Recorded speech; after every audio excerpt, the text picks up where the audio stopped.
M&A and valuations, Tony, you mentioned interest rates going up. That kind of slowed down a little bit in the early part of 2023, and it seems like over the last 6 months that has definitely picked up. Any comments or things that you're seeing or advice that you'd give on any business owner that's looking to start thinking about their succession or their exit, and what's currently going on in this climate today? We have seen the M&A, getting slowing down quite a bit. It's getting a little bit more specific on the companies, on what people want to buy and what they don't want to buy, and a lot of the sellers think that they have higher valuations of what they did maybe in the previous years, and now it's not so much, right? So they're not getting the prices that they thought they were worth. And it's getting more expensive to buy, especially if you gotta take out debt to buy these companies. So it's getting a little bit trickier out there, but they are happening.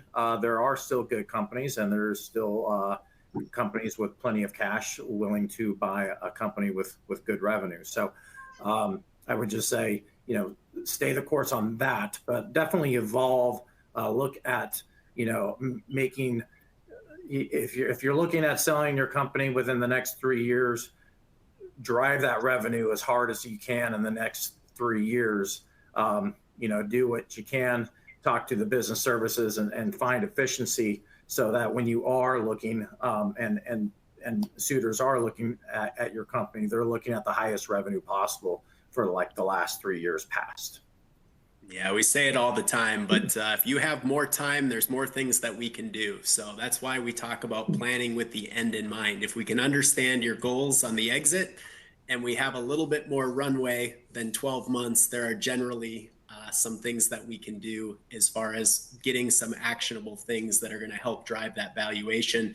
And I would just also comment, I know, Brad, we've got a lot of clients that are starting to do this, is a valuation is a great thing for you to get on your business at any point in time. There are a ton of things you can learn about your business. It can teach you the levers that you need to pull. And we're seeing a lot more owners and leadership teams actually have that as part of their ongoing DNA. Sometimes it's every 3 years, sometimes it's every 5 years, sometimes it's every year. If you're in an ESOP type, that's a little bit more mandated.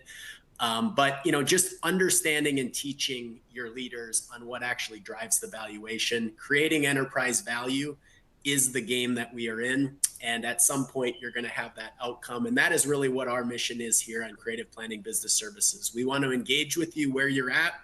We want to build a business plan, and we want to help you continue to climb up this ladder to whatever point your goals are.